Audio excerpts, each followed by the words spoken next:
अस्सलामुअलैकुम and welcome to my channel. आज के लेक्चर में हम रेस्पिरेटरी वॉल्यूम को डिस्कस करेंगे एंड ट्रांसपोर्ट ऑफ गैसेस को डिस्कस करेंगे। सबसे पहले हम डिस्कस करते हैं रेस्पिरेटरी वॉल्यूम क्या है। It refers to the different amount of air that move in and out of lungs during breathing. हमने लास्ट लेक्चर में ब्रीदिंग मैकेनिज्म्स डिस्कस किए थे जिसमें इनहेलेशन था, एक्सहेलेशन था। तो इस टाइम पीरियड में the amount of air that move in and out of the lungs उसको कहते हैं respiratory volume and they are important for understanding lungs function and capacity. So सबसे पहले हमारे पास आता है टाइडल वॉल्यूम।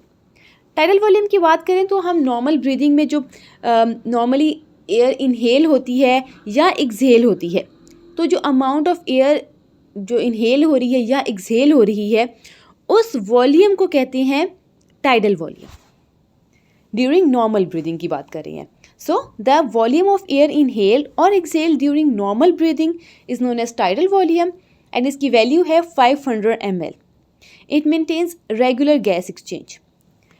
तो टाइडल वॉल्यूम की जो वॉल्यूम है 500 ml, तो क्या पूरी एयर है वो लंग्स की एल्विलाई में एंटर होती है? नहीं, इसमें से ये जो एल्विलाई में आती है, जो एल्विलर एयर है वो है 350 ml और जो कंडक्टिंग जोन में रह जाती है उसको कहते हैं डेड स्पेस एयर, वो है 150 ml। ये मिल के बना रहे हैं 500 ml और जो एल्विलाई में आ रही है वो है 350 ml। उसके बाद आता है इंस्पिरेटरी रिजर्व वॉल्यूम। इसमें क्या होता है कि जो एक तो normal amount of air enter हो रही है, एक जो है कि फोर्सफुली आप एंटर कर रहे हैं, आप इनहेल कर रहे हैं बाय डीप ब्रीदिंग, उसको कहते हैं इंस्पिरेटरी रिजर्व वॉल्यूम। क्या है कि the maximum amount of air that can be forcefully inhaled after normal inspiration. तो इसकी वैल्यू जाहिर सी बात है टाइडल वॉल्यूम से ज़्यादा होगी। एवरेज वैल्यू इसकी क्या है 2500 से 3000 ml तक। फंक्शन इसका क्या है? Allows deeper breathing when needed such as during exercise. तो एक्सरसाइज के दौरान आप डीप ब्रीदिंग करते हैं, ज़्यादा एयर एंटर होती है लंग्स में, तो ये नॉर्मल ब्रीदिंग नहीं है, तो ये डीप ब्रीदिंग है। ठीक है, तो एक्सरसाइज के टाइम आपको ज़्यादा ऑक्सीजन रिक्वायर्ड होती है, तो उसको कहते हैं इंस्पिरेटरी रिजर्व वॉल्यूम और इसकी वैल्यू ज़्यादा होती है टाइडल वॉल्यूम से।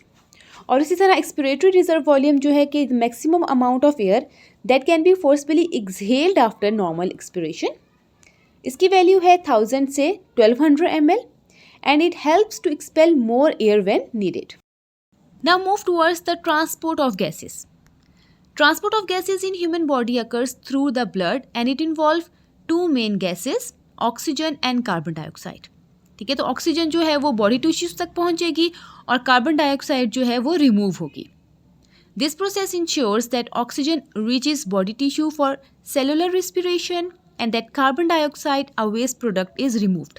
ठीक है, तो ऑक्सीजन जब बन जाती है, ऑक्सीजन जब लंग्स में एंटर हो जाती है तो वो बॉडी टिश्यूज़ तक कैसे पहुंचेगी, कैसे ट्रांसपोर्ट होगी? क्योंकि हमने डिस्कस किया था कि जितनी भी सेलुलर रेस्पिरेशन हो रही है उसके लिए ऑक्सीजन रिक्वायर्ड है, तो ऑक्सीजन कैसे ट्रांसपोर्ट होगी और कार्बन डाइऑक्साइड कैसे रिमूव होगी। सबसे पहले हम डिस्कस करते हैं ट्रांसपोर्ट ऑफ ऑक्सीजन। ठीक है, तो इसमें दो मेथड्स हैं, by haemoglobin and by dissolve blood plasma. जो मेजॉरिटी है वो जो ट्रांसपोर्ट हो रही है ऑक्सीजन वो हो रही है with the help of haemoglobin. तो जो 97% ऑक्सीजन ट्रांसपोर्ट हो रही है वो हो रही है with the help of haemoglobin और जो 3% हो रही है वो with the help of blood plasma. सबसे पहले हम हीमोग्लोबिन को डिस्कस करते हैं। हीमोग्लोबिन क्या है? In red blood cell it binds with oxygen to form oxy haemoglobin. ठीक है, तो हीमोग्लोबिन जो है वो ऑक्सीजन के साथ बॉन्ड बनाता है और जो प्रोडक्ट बन रहा है वो है oxy haemoglobin. This occurs in lungs where oxygen from the alveoli diffuses in the blood. वहाँ पे हीमोग्लोबिन क्या करता है? ऑक्सीजन के साथ बॉन्ड बना लेता है। रिएक्शन में देखें कि हीमोग्लोबिन के साथ 4 ऑक्सीजन की मॉलिक्यूल्स बॉन्ड बना रहे हैं, तो हर हीमोग्लोबिन के साथ 4 ऑक्सीजन की मॉलिक्यूल्स बॉन्ड बना सकते हैं और जो प्रोडक्ट बन रहा है वो है oxy haemoglobin. In tissue, oxyhemoglobin releases oxygen for cellular use। Haemoglobin के 2 पार्ट्स होते हैं, हीम एंड ग्लोबिन। जो ऑक्सीजन है वो बॉन्ड बना रहा है हीम पार्ट के साथ। ठीक है, जो नॉन प्रोटीन पार्ट है हीमोग्लोबिन का उसके साथ ऑक्सीजन बॉन्ड बना रहा है। तो ये चीज़ पेपर के हवाले से बहुत इंपॉर्टेंट है कि ऑक्सीजन हीमोग्लोबिन की कौन से पार्ट के साथ बॉन्ड बना रहा है, तो आपको पता होना चाहिए वो हीम पार्ट के साथ बॉन्ड बना रहा है। The ability of haemoglobin to bind with oxygen is called oxygen carrying capacity of blood.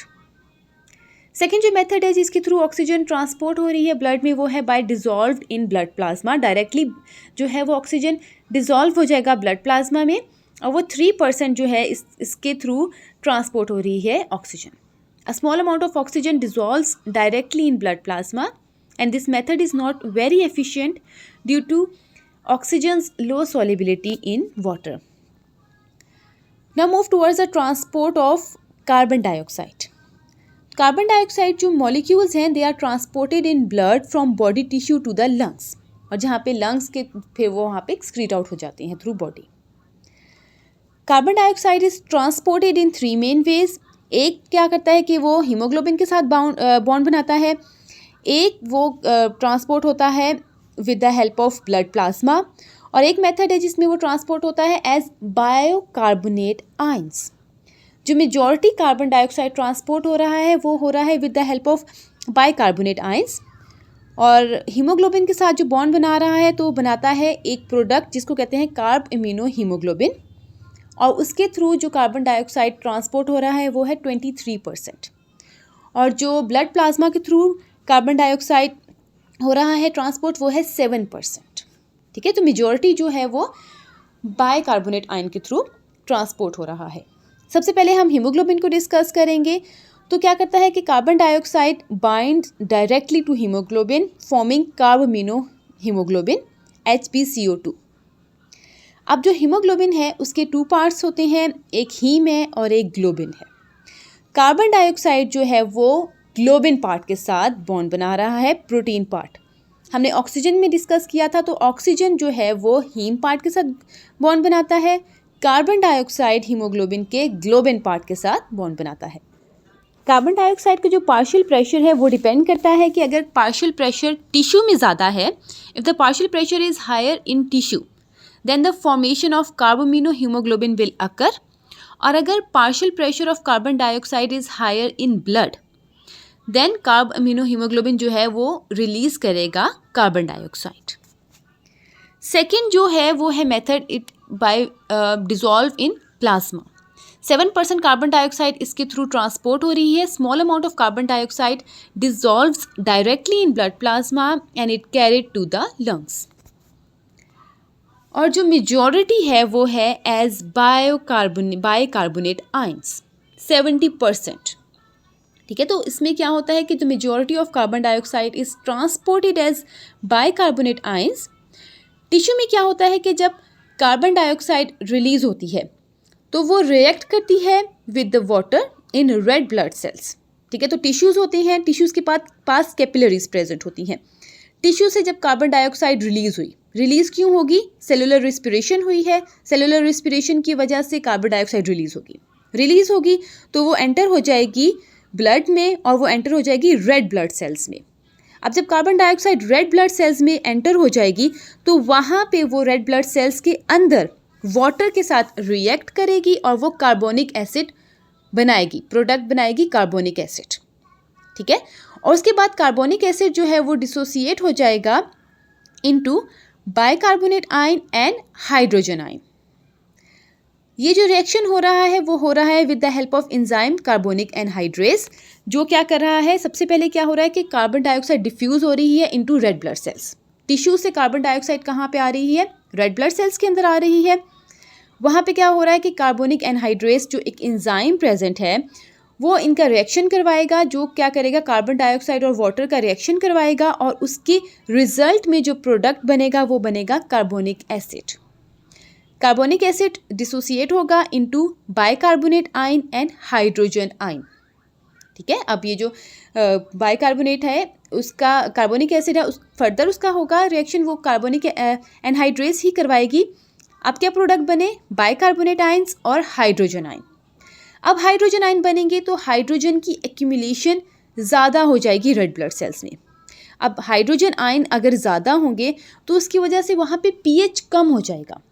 PH को भी मेंटेन करना है कि वो एसिडिक नेचर ना हो जाए। पीएच कैसे मेंटेन होगा? बफरिंग मैकेनिज्म होगी। अब इसमें क्या है कि क्लोराइड शिफ्ट इसको कहते हैं, जिसमें क्या है कि हाइड्रोजन आयन जो हैं वो बाइंड करेंगे हीमोग्लोबिन के साथ। आरबीसीज में, रेड ब्लड सेल्स में जो हीमोग्लोबिन है वहाँ पे हाइड्रोजन आयन जो है वो उनके साथ बाइंड करेंगे और वो क्या बनाएंगे? HHB। और जो बाइकार्बोनेट आयंस हैं वो आरबीसी से डिफ्यूज़ आउट हो जाएंगे और वो प्लाज्मा में एंटर हो जाएंगे, और क्लोराइड आयन जो है वो आरबीसीज में एंटर हो जाएंगे। तो क्या करेंगे कि bicarbonate ion will diffuse out of RBCs into plasma and chloride ion enters to maintain the ionic balance, और उसको कहते हैं क्लोराइड शिफ्ट। ये बफरिंग मैकेनिज्म है कि क्वेश्चन आ सकता है कि जो एसिडिक नेचर अगर आरबीसीज में ज़्यादा हो जाए तो वो कैसे मेंटेन होता है। ठीक है, तो वो इस तरह मेंटेन होता है कि अब बाइकार्बोनेट प्लाज्मा में एंटर हो जाते हैं। अब जब बाइकार्बोनेट आयन प्लाज्मा में एंटर हो जाएंगे उसके बाद क्या होगा कि वो लंग्स में ट्रांसपोर्ट होंगे। लंग्स में जब ये ट्रांसपोर्ट होंगे तो वहाँ पे ये जो बाइकार्बोनेट आयंस हैं, बाहर प्लाज्मा में है तो वो एंटर हो जाएंगे आरबीसीज में, और जब वो एंटर होंगे आरबीसीज में तो उसके चक्कर में क्या होगा कि क्लोराइड आयन बाहर निकलेगा और बाइकार्बोनेट आयन लंग्स में चले जाएंगे। ठीक है, तो आप ये देखें कि सबसे पहले क्या हो रहा है कि टिश्यू में कार्बन डाइऑक्साइड बनी, कार्बन डाइऑक्साइड एंटर हो जाएगी इनटू आरबीसीज, वहाँ पे वो बॉन्ड बना रही है वाटर के साथ। कार्बोनिक एनहाइड्रेस एंजाइम की मदद की वजह से कार्बोनिक एसिड बना, कार्बोनिक एसिड डिसोसिएट हो जाएगा बाइकार्बोनेट आयन में और हाइड्रोजन आयन में। हाइड्रोजन आयन जो है वो बॉन्ड बनाएगी हीमोग्लोबिन के साथ to neutralise, to maintain the pH. ठीक है, क्योंकि एसिडिक नेचर ज़्यादा हो जाएगा तो उसको बैलेंस करने के लिए वो हीमोग्लोबिन के साथ बाइंड होगी, और जो है बाइकार्बोनेट आयन वो प्लाज्मा में बाहर। फिफ्थ आप रिएक्शन देखें जिसमें क्या हो रहा है कि बाइकार्बोनेट आयन प्लाज्मा में रिलीज हो रहे हैं और क्लोराइड आयन आरबीसीज में आ रहे हैं, और बाद में क्लोराइड आयन क्या करेंगे? वो पोटेशियम के साथ बॉन्ड बनाएंगे। लंग्स में क्या हो रहा है कि लंग्स में ये रिएक्शन रिवर्स होगा। अभी मैंने आपको बताया है कि जो बाइकार्बोनेट आयन एंटर होंगे लंग्स के आरबीसीज में वो क्या करेंगे? वो हाइड्रोजन आयन के साथ बॉन्ड बना के कार्बोनिक एसिड बनेंगे, और कार्बोनिक एसिड रिलीज करेगी कार्बन डाइऑक्साइड गैस। ठीक है, तो carbon dioxide is released into the alveoli and exhaled. Hydrogen ion is removed as carbon dioxide leaves, restoring the normal pH. अब ये देखें कि रिएक्शन आप देखें कि इसमें सबसे पहले कार्बन डाइऑक्साइड है, सेल मेटाबॉलिज्म हुई, कार्बन डाइऑक्साइड बना, कार्बन डाइऑक्साइड एंटर हो रहा है आरबीसीज में, कार्बोनिक एसिड बन रहा है, कार्बोनिक एसिड के बाद बाइकार्बोनेट आयन और हाइड्रोजन आयन बन रहे हैं। अब जो कार्बोनिक एसिड है वो प्लाज्मा में रिलीज़ हो गया। ब्लड प्लाज्मा में जब रिलीज़ हो जाएगा तो लंग्स में जाके वो लंग्स के आरबीसीज में जा रहा है, और उसके चक्कर में जब बाइकार्बोनेट लंग्स के आरबीसीज में जा रहा है तो क्लोराइड आयन आरबीसी से बाहर निकल के प्लाज्मा में आ रहा है, ब्लड प्लाज्मा में आ रहा है। बाइकार्बोनेट आयन जो है वो हाइड्रोजन आयन के साथ बॉन्ड बनाएंगे, उसके बाद कार्बोनिक एसिड बनेगा। कार्बोनिक एसिड जो है वो रिलीज़ करेगा वाटर और कार्बन डाइऑक्साइड, और कार्बन डाइऑक्साइड एक्सहेल हो जाएगी लंग्स से। सो इस तरीके से जो है कार्बन डाइऑक्साइड वो ट्रांसपोर्ट होती है। तो मेजॉरिटी कार्बन डाइऑक्साइड ट्रांसपोर्ट हो रही है एज बाइकार्बोनेट आयन। तो ये बहुत इंपॉर्टेंट है कि इसके ऊपर क्वेश्चन लाजमी आ जाता है पेपर में कि मेथड क्या है, और डिटेल में डिस्कस करें बाइकार्बोनेट आयन के थ्रू वो कैसे ट्रांसपोर्ट हो रही है। So this lecture was about respiratory volume and transport of gases. Hope you like this video. Thank you and Allah Hafiz.